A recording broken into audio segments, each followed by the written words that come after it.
The story of electricity begins with Francis Hawksby, who creates a machine that involves a rotating glass sphere that can be hand-spun to create a blue light which forms around the spinner's hand. At the time, people credited these natural phenomena to the work of God because it was so bizarre. And due to its bizarre feats, most scientists didn't take interest in it at first, and only street magicians picked up electricity and used it to perform dinner tricks. However, people didn't know that at the time, this machine was about to revolutionize how we see electricity. Following Hawksby is Canterbury silk dyer Stephen Gray, who built a wooden frame which contains two swings of silk rope that generate static electricity just like the Hawksby machine. This machine proved that electricity can move from the machine to the boy's body and through to his hands, which can be seen when the gold leaves float around him, but the electricity clearly did not flow through the silk. This led to the discovery of insulators and conductors, where electricity could flow through conductors like the boy or the metal, but not through insulators like the silk. Another scientist who uses the Hawksby machine is Peter van Musschenbroek, who tries to connect a conducting wire to the top of a Hawksby machine, which was then connected to a glass jar of water, which then lay on top of an insulator to find a way to store electricity. At first he couldn't get it to work, but then one day he touches a jar after accidentally not placing it in front of an insulator, and it happened to give him a powerful electric shock. Through this experiment, he was able to show that you can store electricity for a long length of time, and this jar was now known as the Leyden jar.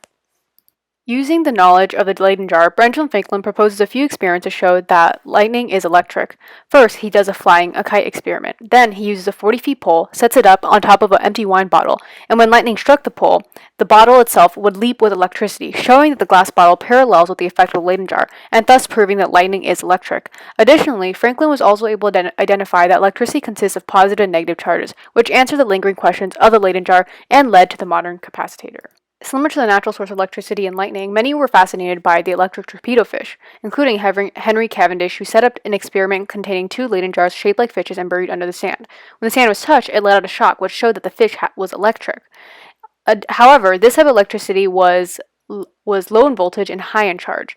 Cavendish was able to highlight that electric charge is the amount of electricity, while voltage is the intensity.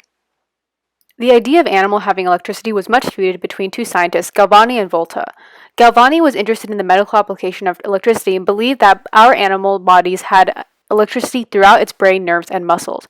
He attached a copper wire to the legs of a frog to show that the frog would react at the sign of electricity. Volta, on the other hand, did not believe that animals had electricity within them, and said the frog's reaction to the electricity was just its reaction to the outside force of electricity and not from the inside.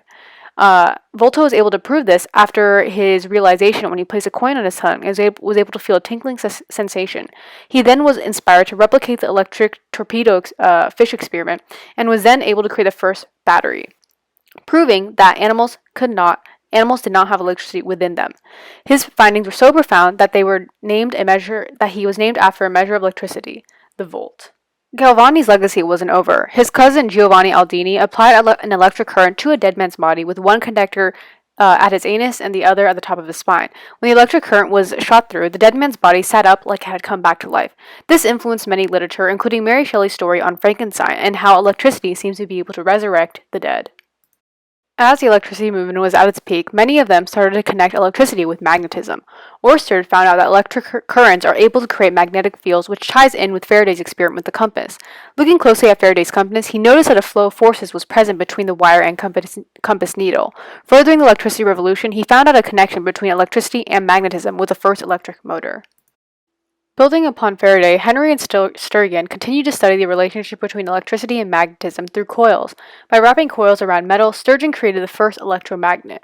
The more coils they added to the metal, the stronger the electric current and magnetic field. The documentary then caps off with some major inventions related to electricity and magnetism. Starting with the Atlantic Telegraph, which was created by Cyrus Westfield, this telegraph had cables that ran under the Atlantic Ocean and allowed for communications overseas. Thomas Edison created light bulbs, which lit the street in the dark and revolutionized the lifestyles of people around the world. Additionally, he launched Pearl Street Station, which was the first commercial central power plant in the U.S. William Crookes created vacuum tubes, which led to the discovery of cathode rays and electron streams. As you can see, not only has discoveries in electricity and magnetism advanced our knowledge of physics, but it also has revolutionized our industry in all aspects from communication to lifestyle.